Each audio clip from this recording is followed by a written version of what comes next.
Admiral James "Bulldog" Martinez stood at parade rest on the bridge of the USS Endeavour, Earth's flagship and pride of the human fleet. At 927 meters long, she was the largest vessel humanity had ever constructed. Yet, as he stared through the reinforced viewport of the Confederation ship hanging in high orbit, he felt like a rowboat captain staring up at an aircraft carrier. The alien vessel stretched over 20 kilometers from bow to stern, its crystalline surface refracting sunlight in patterns that made his eyes hurt.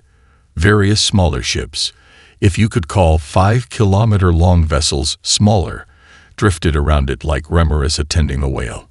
"Admiral," Lieutenant Reed's voice cracked slightly. They're requesting permission to dock."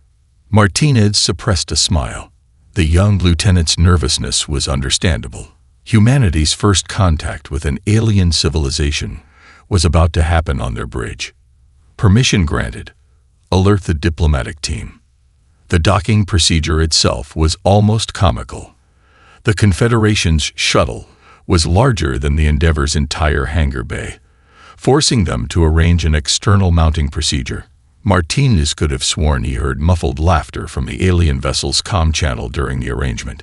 When Ambassador Zixtal finally emerged through the connection tunnel, Martinez's first thought was that the alien looked like a living prism. Its crystalline body structure caught and split light, creating rainbow cascades with every movement. Two other aliens flanked it, carrying what appeared to be atmospheric regulation equipment. "Welcome aboard the USS Endeavour," Martinez said, stepping forward with practiced diplomacy. "I'm Admiral James Martinez, representing Earth's United Space Force."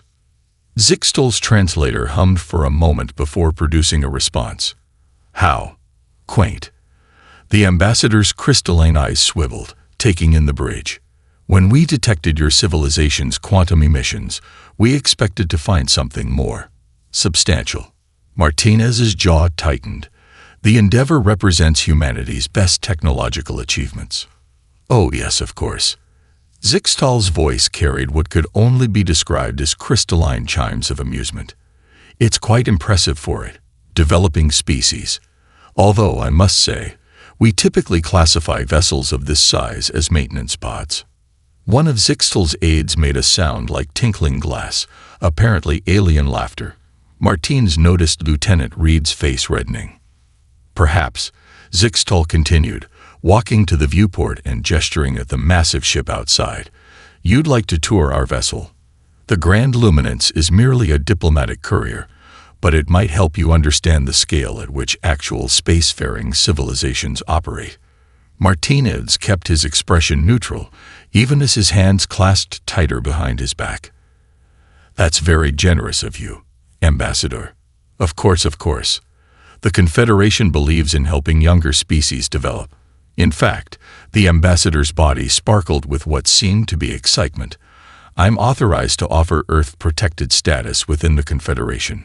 We'll handle any serious spacefaring matters while your species focuses on more appropriate activities."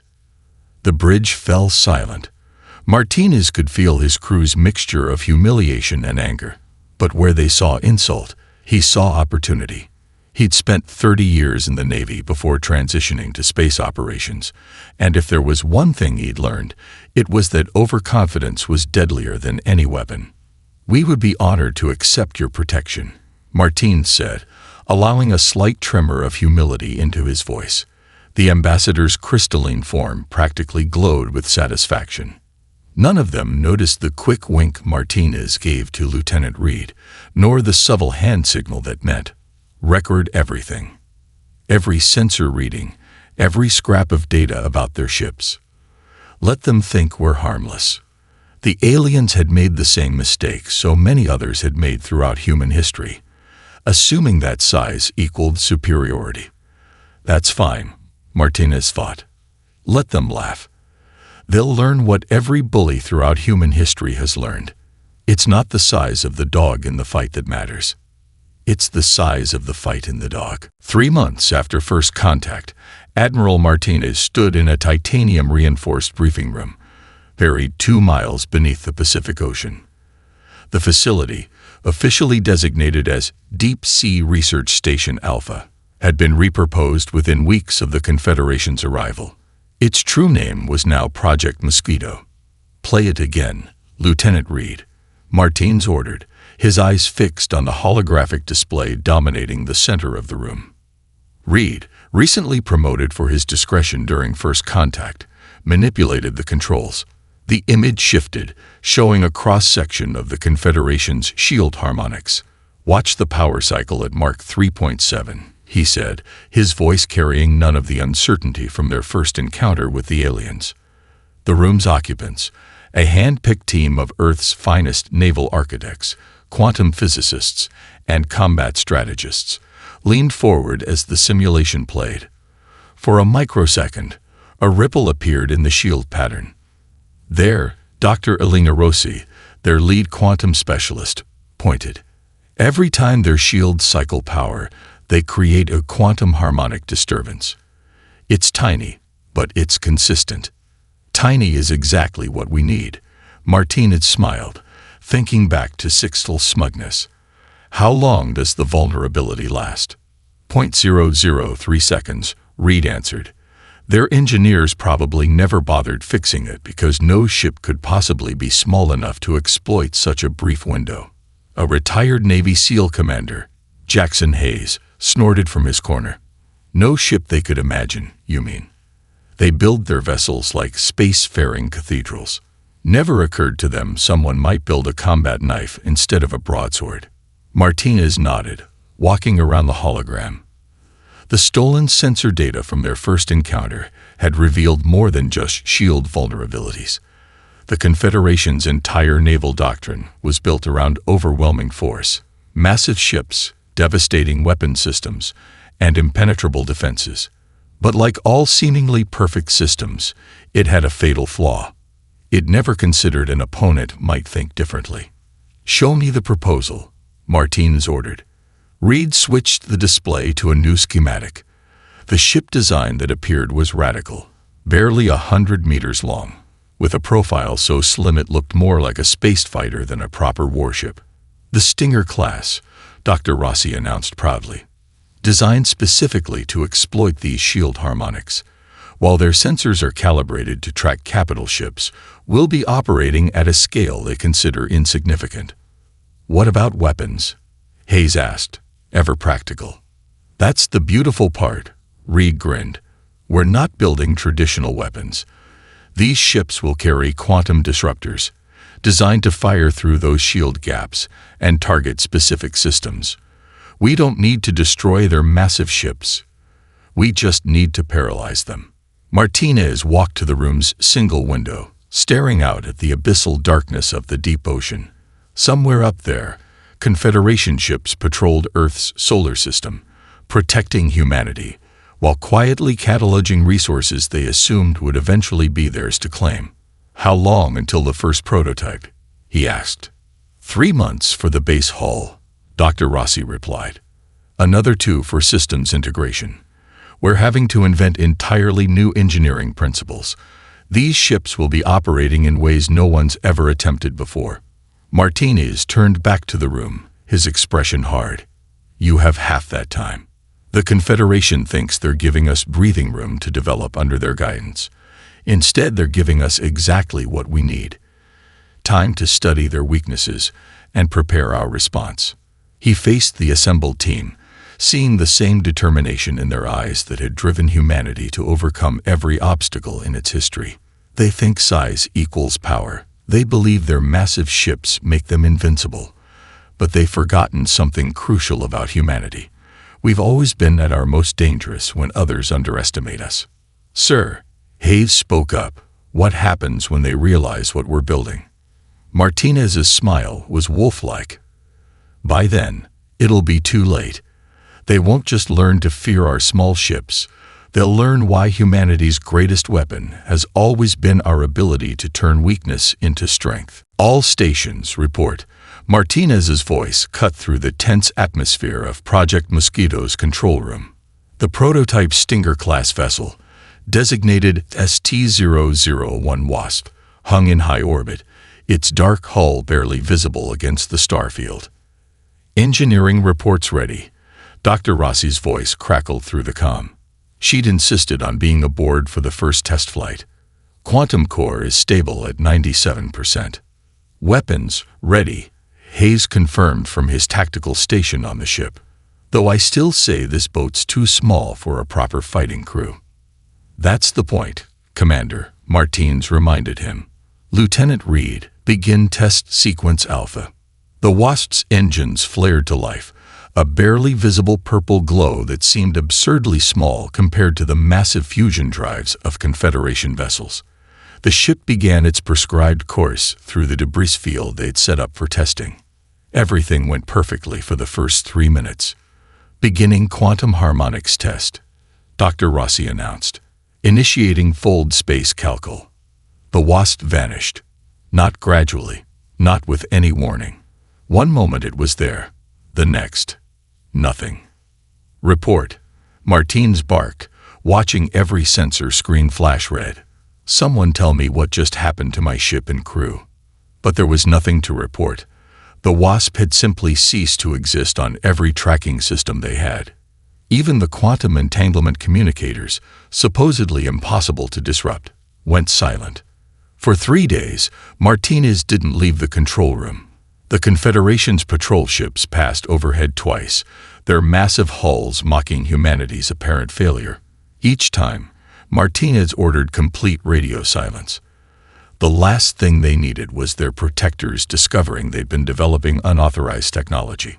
At 300 hours on the 4th day, every alarm in the facility went off simultaneously. Contact. Reed shouted, his fingers flying over his console. It's the Wasp. She's appearing inside the debris field, but not where she vanished. The ship materialized like a ghost, its hull covered in a strange iridescent frost that sublimated almost instantly in the vacuum. This is Wasp, Dr. Rossi's voice came through, sounding exhilarated rather than traumatized. You're not going to believe what just happened. The debriefing lasted 6 hours. Dr. Rossi's explanation, punctuated by Hayes' colorful commentary, revealed something extraordinary. The Wasp's quantum harmonics, designed to exploit Confederation shield weaknesses, had instead detected something else, microscopic tears in space-time created by the wake of massive ships. The Confederation's vessels are so large, they leave ripples in space-time, Dr. Rossi explained, her hands shaking with excitement as she drew diagrams. Like huge ships leaving wakes in the ocean. But they're too big to notice these ripples, let alone use them. The Wasp, though, we're small enough to slip through. We didn't disappear, Hayes added, still looking slightly green.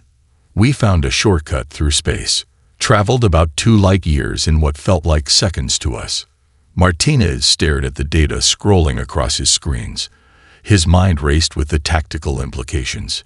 You're telling me we accidentally discovered faster than light travel? Through holes that only our ships can use.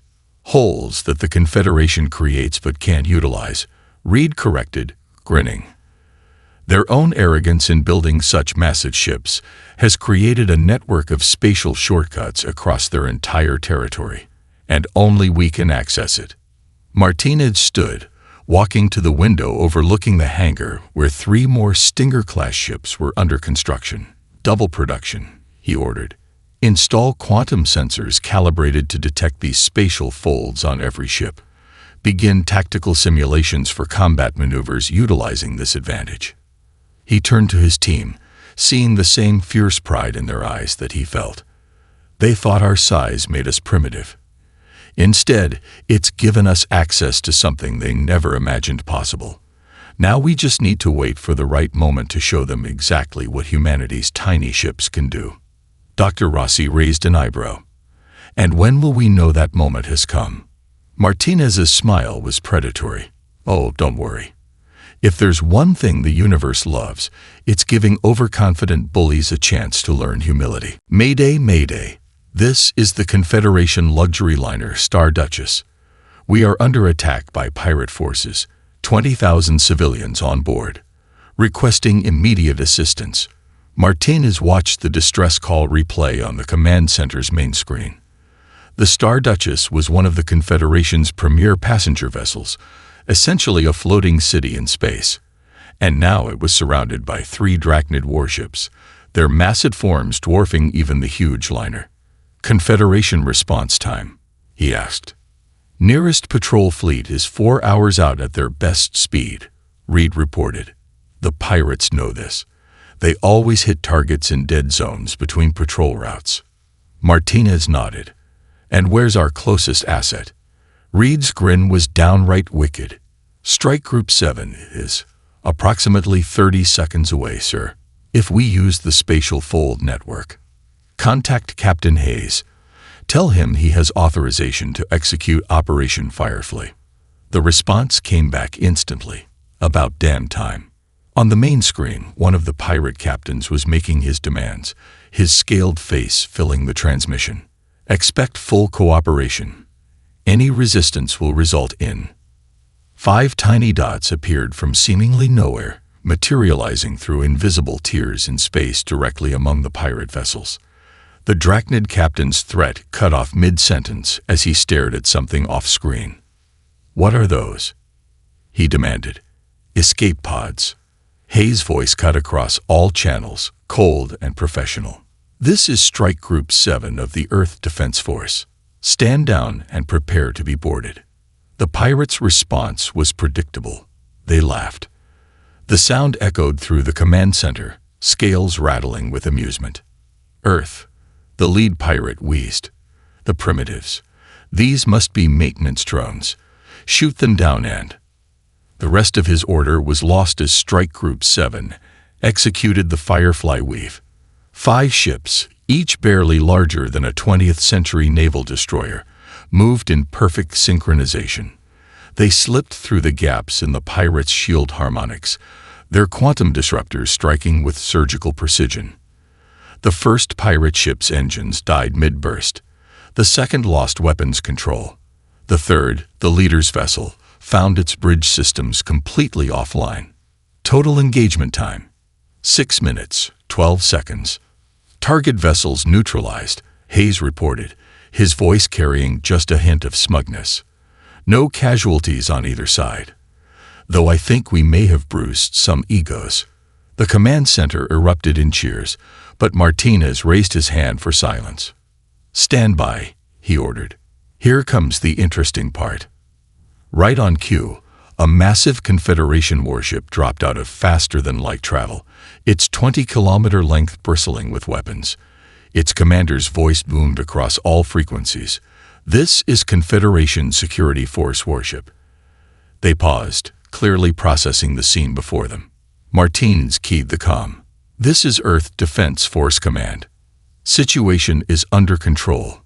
Pirate vessels have been disabled and are ready for boarding. No casualties to report." A long silence followed. "How?" the Confederation commander finally managed. "Those vessels they're the size of escape pods. Our sensors barely register them as ships." "Sometimes," Martinez replied, unable to keep a slight edge from his voice. "The best things come in small packages. We're happy to assist our Confederation allies in maintaining security in this sector. After all, we wouldn't want anyone thinking Earth needs protection." Another long pause.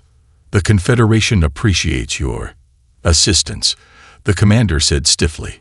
"We'll take custody of the pirates." As the massive warship moved to secure the disabled vessels, Martinez watched Hayes' strike group slip into another spatial fold, vanishing as quietly as they'd appeared. "Sir," Reed spoke up, checking his displays. "The Confederation is already requesting data on how we disabled those ships so quickly. What should I tell them?"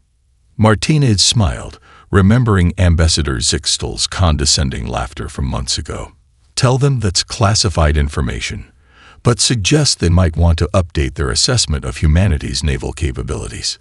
He turned to leave the command center, then paused. "Oh, and Lieutenant, make sure word of this spreads. I want every potential threat to know. The age of massive warships is over. The era of humanity's Mosquito fleet has begun." Multiple hostiles dropping out of FTL. Reed's voice carried across the emergency channel, Ravager signatures confirmed. They're targeting New Eden colony. Martinez's blood ran cold. The Ravagers weren't like the pirates. They were genocide merchants who turned populated worlds into cosmic dust for profit. Their massive planet killer vessels were feared across known space. Time to Confederation response. Their heavy fleet is inbound, but Reed hesitated. They're still 40 minutes out. The Ravagers will have cracked the planet by then. Martinez keyed the command frequency. Strike groups 3 through 12. Deploy immediately. Execute Operation Thunderstorm. 10 spatial folds opened simultaneously around New Eden's orbit. 50 human vessels, each carrying the latest quantum disruptor arrays, emerged into a tactical nightmare. 3 Ravager planet killers, each nearly 30 kilometers long, were moving into position around the colony world.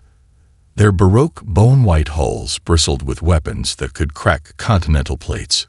Well, Hayes' voice came through, now commanding Strike Group 3. They're definitely compensating for something. Cut the chatter, Martinez ordered. Execute attack pattern Delta 7. Remember your training. They can't hit what they can't predict. The human ships moved like a swarm of angry wasps, diving through spatial folds that appeared and disappeared faster than the Ravagers' targeting computers could process. Each emergence brought precisely targeted strikes against shield generators and weapon nodes. The Ravagers, not used to being challenged, responded with overwhelming force. Planet-cracking energy beams sliced through space and hit nothing but vacuum as the human ships slipped between the fabric of space-time itself. "Sir," Reed called out. "Confederation fleet arriving now." The massive Allied ships dropped out of FTL, weapons charged, and then stopped dead. Their sensors showed them something impossible. 3 disabled Ravager planet killers, their mighty weapons silent, their engines dark. Around them danced tiny human vessels, appearing and disappearing like fireflies in a summer night. "This is Admiral Martinez to all strike groups." Martinez broadcast on an open channel, letting both allies and enemies hear. Status report. Strike Group 3, targets neutralized. Strike Group 4, clean hits on all targets. Strike Group 7, no casualties to report. The responses came in rapid succession. Total engagement time, 12 minutes. No human casualties. No civilian losses. 3 of the most feared warships in the galaxy, reduced to floating hulks by vessels they couldn't even properly track. The Confederation fleet's commander, the same one from the pirate incident, broke the stunned silence. "Earth Defense Command. How? Our sensors show your ships are smaller than our heavy fighters. The power readings we're detecting shouldn't be possible from vessels that size." Martinez allowed himself a small smile. "Size isn't everything, Commander. Sometimes it's about how you use what you have." As Confederation forces moved to secure the disabled Ravager vessels, Martinez watched the tactical display update. Word of this would spread quickly. The Ravagers had never been defeated this completely, this efficiently, and certainly not by ships that their own sensors classified as negligible threats. "Sir," Reed spoke up, his voice tight with controlled excitement. "We're receiving transmissions from 17 different species. They're all requesting, well, everything. Ship designs, tactical doctrine, training protocols. The Confederation Military Council is calling an emergency session." Martinez thought back to that first meeting, to the crystalline laughter of Ambassador Zixtal. "Send them all the same response. Earth is happy to discuss military cooperation with any species that treats us as equals, but our naval technology remains classified." He stood at the command center's window, watching as the massive Confederation ships struggled to tow away the Ravager vessels. Around them, human ships continued their patrol, barely visible except when they chose to be seen. "One more thing, Lieutenant," Martinez added. "Send a private message to Ambassador Zixtal. Tell him I hope he's enjoyed watching humanity's maintenance pods at work, and remind him, sometimes the smallest bugs have the deadliest stings." "Absolutely not." Martine stood in the Confederation Military Council chamber, surrounded by representatives from 200 species.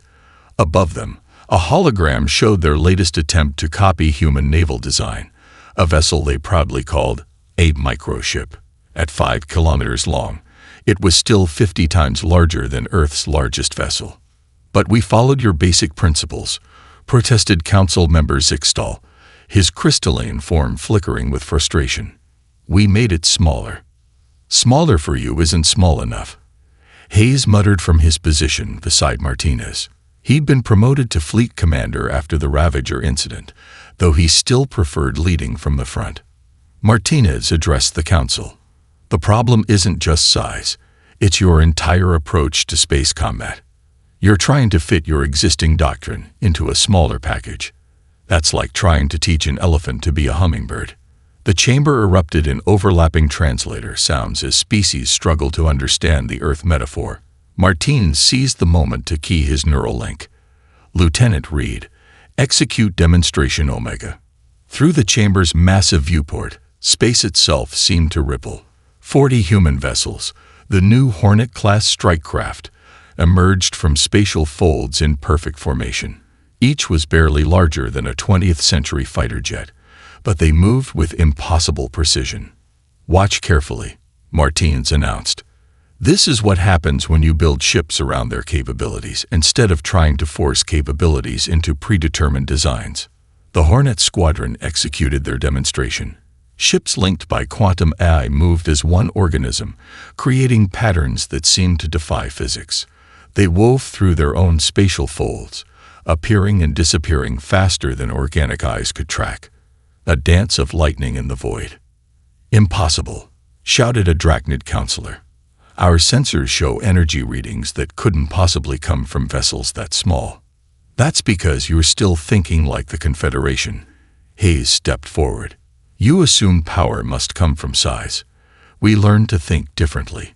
Every ship out there is a precision instrument, not a blunt weapon."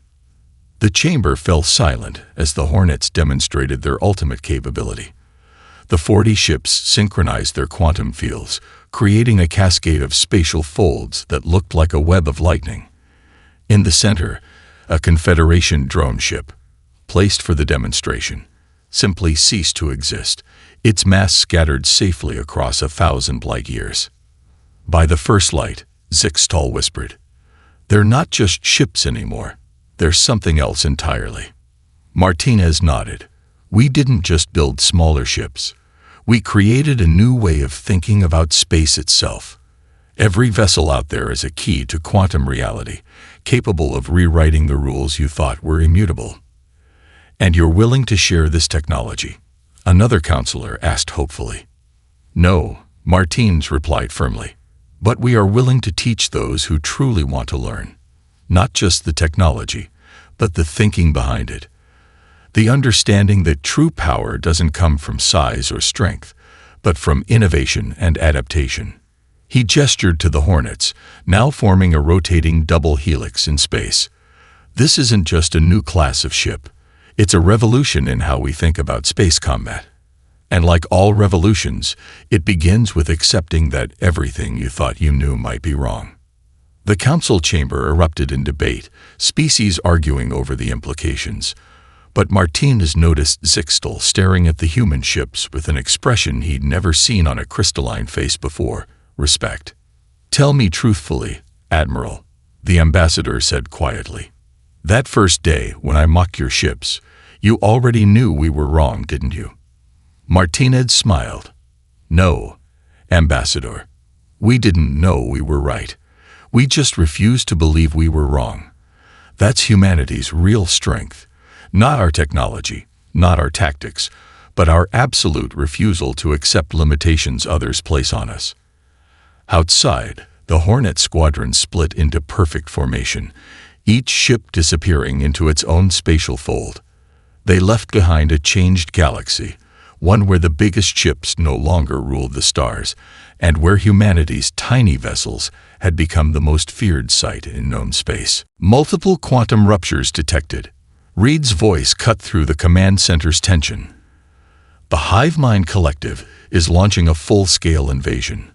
Over 300 organic megaships detected. Martinez watched the tactical display with grim determination. The hive mind collective, a silicon-based species that consumed entire worlds to feed their biological ships, had finally made their move. Their massive vessels, each one a living city of horrors, poured through quantum space like a tide of nightmares. Time to intercept, Martinez asked, already knowing Earth's response would arrive first. The Confederation's massive fleet was still mobilizing, their huge ships lumbering toward battle stations. 4 minutes to optimal attack position, Hayes reported from his flagship, the newly commissioned Hornet-class HFY Sting. All strike groups report ready for apex formation. Martinez keyed the fleet-wide comm. This is Admiral Martinez to all Earth Defense Force vessels. Execute Operation Stormbreak. Show them why humanity's ships are the most feared in the galaxy. 200 human vessels emerged from spatial folds in perfect synchronization. The hive ships, each one 40 kilometers of living tissue and crystalline weapons, actually paused their advance at the site. Such tiny morsels, the hive mind's psychic broadcast echoed through every crew member's thoughts. Your biomass will barely satisfy a single ship's hunger. Hayes' response was pure warrior poetry. Come and choke on us. The apex formation engaged. 200 ships, linked by quantum AI and human intuition, moving as a single organism. They created a web of spatial folds so complex it looked like space itself was shattering. The hive ships fired their biological weapons, beams of corrupted matter that could dissolve standard capital ships. But they were firing at shadows, at afterimages, at ships that were never where they appeared to be. Strike Group Theta. Execute Sundering Protocol, Martinez ordered. 40 ships moved in perfect harmony, their quantum disruptors synchronized to a degree previously thought impossible. They didn't target the hive ship's weapons or engines. Instead, they created a cascading series of spatial folds inside the organic vessels themselves. The result was spectacular. The first hive ship literally turned inside out, its biological components scattered across 1,000 dimensions. The second crumbled as its atomic structure was gently but firmly reorganized into its base elements. By the void, the hive mind's broadcast carried genuine fear now. What manner of weapons are these? Not weapons, Martinez transmitted back. Keys. We've learned to unlock space itself. Your size means nothing when we can rewrite the rules of reality. The battle, if it could be called that, lasted 23 minutes. When the Confederation fleet finally arrived, they found a debris field of scattered organic matter and crystalline shards. Earth's fleet hovered in formation, tiny points of light against the star field, barely visible but undeniably victorious. Admiral, Reed called out, we're receiving a transmission from the hive mind survivors. They're requesting terms of surrender. Martinez allowed himself a small smile. Put them through. The hive mind's next broadcast was subdued, humble. We have existed for 10,000 of your years. We have consumed species whose empires spanned galaxies. Never have we encountered. How do you achieve such power in vessels so small? Because we had to, Martinez replied simply. Your species builds bigger ships to solve problems. Humanity looks for better solutions. When the galaxy told us we were too small to matter, we didn't build bigger ships. We changed how ships worked entirely. The command center fell silent as the magnitude of their victory sank in. The hive mind collective, terror of 1,000 worlds, had been defeated not by overwhelming force, but by human ingenuity. Send word to the Confederation Council, Martinez ordered. Tell them the threat is neutralized. And remind them, this is why you don't judge a species by the size of their ships. In the viewport, Earth's fleet regrouped, their tiny forms belying the power they wielded. They had faced the galaxy's greatest horror and proved once and for all, in the void between stars, it wasn't the biggest ship that won. It was the smartest. 10 years after first contact, Admiral Martinez stood in the same docking bay where he'd first met Ambassador Zixtal. The crystalline diplomat was there too, though his posture was markedly different from that first meeting. Gone was the condescension, replaced by genuine respect. "The last of the new training facilities is complete," Zixtel reported, his crystalline form shifting in what Martinez had learned was excitement. "Though I must admit, teaching our species to think smaller has been a challenge." Martinez watched through the viewport as a graduation ceremony unfolded in space. A mixed fleet of vessels, some human-sized, others showing various species' attempts to minimize their traditional designs, performed intricate maneuvers around the Earth Defense Force Academy's orbital campus. "They're learning," Hayes commented from beside him. The old warrior had finally accepted a teaching position, though he still commanded combat missions when things got interesting. This year's class actually managed to complete the Firefly weave without a single collision. "Progress," Martinez nodded. "Though I noticed the Drachnid ships are still 3 times larger than our specs recommended." "Some habits die hard," Zixtel chimed apologetically. "Though after seeing what your Hornet-class vessels did to the Hive Mind Collective, even our most conservative designers are beginning to embrace radical change." The ceremony reached its climax as 50 ships, representing 20 different species, executed a perfect quantum cascade, a maneuver that would have been considered impossible just a decade ago. The spatial folds they created lit up space like a dance of lightning, a demonstration of precision and power that had nothing to do with size. "Admiral," Reed's voice came through Martinez's neural link. "The Confederation Council's final vote just came through. It's unanimous." Martinez allowed himself a small smile. A decade of proving humanity's worth had finally paid off. Earth wasn't just an equal member of the Confederation anymore. They were now the recognized leaders in naval development and training. "Tell me honestly," Zixtel said, his crystalline form refracting light in patterns that indicated deep thought. "That first day, when you accepted our protection so readily, was it all planned? Did you know your small ships would change everything?" Martinez thought back to that moment, to the quiet anger and determination that had driven Project Mosquito. "No," he admitted. "We just knew we had to find a different way. Humanity's greatest strength isn't our technology or our tactics. It's our refusal to accept limitations." Through the viewport, the graduation ceremony concluded with a new tradition.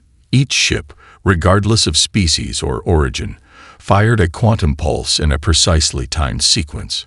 The result was a spectacular light show that spelled out words in Earth standard: "Size is not destiny." "The galaxy's changed," Hayes observed. 10 years ago, everyone built bigger ships to solve their problems. Now they're all racing to build smaller, smarter, more efficient vessels. And yet, Zixtel noted, none have quite matched Earth's designs. "They will," Martinez said confidently. "That's the point. We're not hoarding our advantages anymore. We're teaching everyone to think differently. Because the real victory isn't in having the best ships. It's in changing how the galaxy thinks about ships entirely," Hayes finished. As if to emphasize the point, a new vessel appeared through a spatial fold, the first Confederation ship built entirely to human specifications. At less than 100 meters long, it represented everything the Confederation had once mocked. Now it was their pride, a symbol of how far they'd come. "The universe has a sense of humor," Martinez mused, watching the tiny ship perform maneuvers that would have been impossible for the massive vessels of a decade ago. "They mocked our ships for being too small, never realizing that very trait would make us the masters of space itself." Zixtel's crystalline form shimmered with what Martinez had learned was laughter. But this time, there was no mockery in it. "Perhaps that is the greatest lesson humanity has taught us, Admiral. It's not the size of the ship in the fight. It's the size of the fight in the ship," Martinez finished, watching humanity's legacy unfold among the stars.